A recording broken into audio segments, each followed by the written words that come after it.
Okay, friends, on section 7.4. So one of the first things that we're going to look at with this piece is looking about the zero product property. So I need you to understand what it means to be in standard form versus factored form, okay, in order to understand this zero properties. For example, this would be standard form, okay, stuff that you're used to.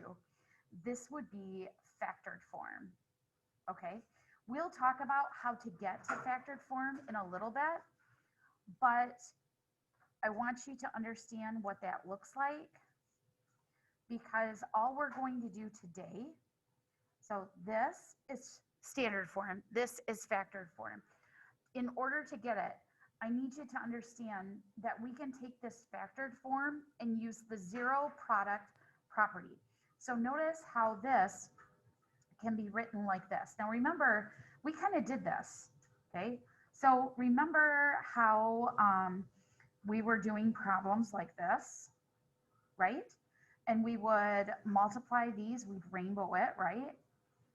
Okay, and we'd end up with this, right? Okay, well, I'm not asking you to do this piece standard. I'm asking you to take this and actually use something called the zero product property. Because if you notice, these are products, right? This is multiplication, okay? And the zero product property means that I can take each of these and set them equal to 0. So I can take x minus 2 and set that equal to 0. And I could take x plus 2 and set that equal to 0. And you know what, friends? You can totally solve for x here. Add 2 to each side. X is equal to 2. Minus 2 on each side. X is equal to a negative 2. Okay?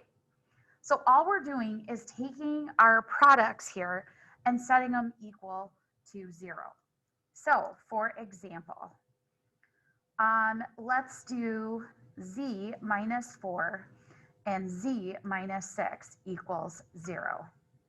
Okay, set each part equal to 0. Add 4, z is 4, add 6, z is 6. See how easy that was? Okay, how about a problem like, so let me do this. How about a problem like this?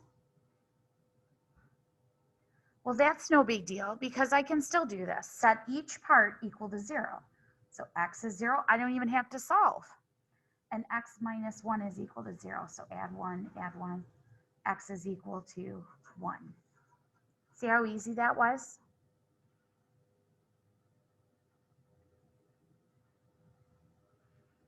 Okay, how about this one? Oh, what does that mean? Well, you've got this, friend. That means 2 of these, right? So x minus 1 equals 0 and x minus 1. Wait a minute, I'm going to get the same thing, aren't I? I didn't need to do that twice, did I? X is equal to 1. X is equal to 1. Very good. That's all we're talking about, okay? Being able to set equal to 0. The other piece is actually getting used to doing a little bit of factoring. Factoring out greatest common factor. That's what GCF stands for. So, for example, if I have 4x to the 4th plus 24x cubed, okay? This is, I always call this pulling out perfume on a pig, okay? So I'm going to set that equal to 0.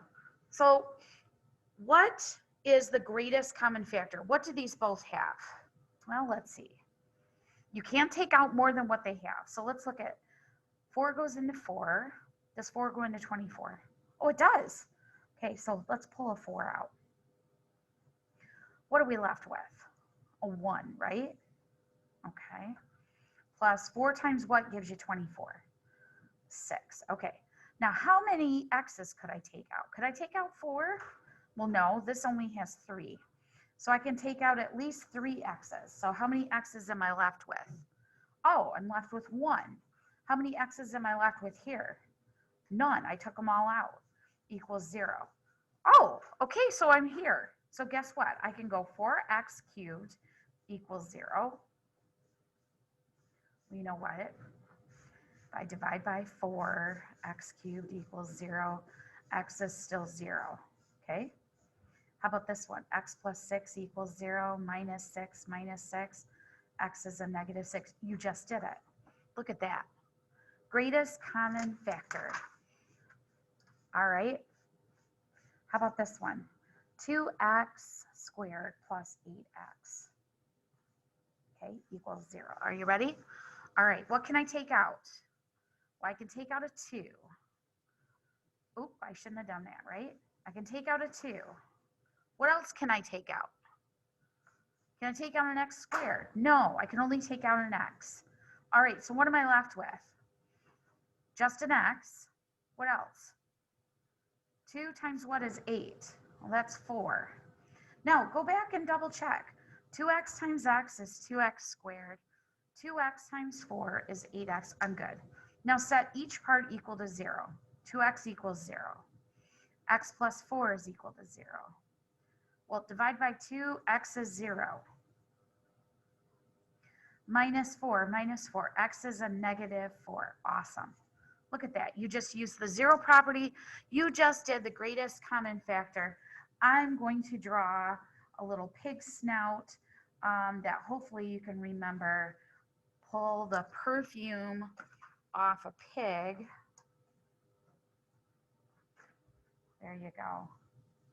Because if you take the perfume off a pig, you still have a pig. Okay, so do your common factors. All right, thanks, friends.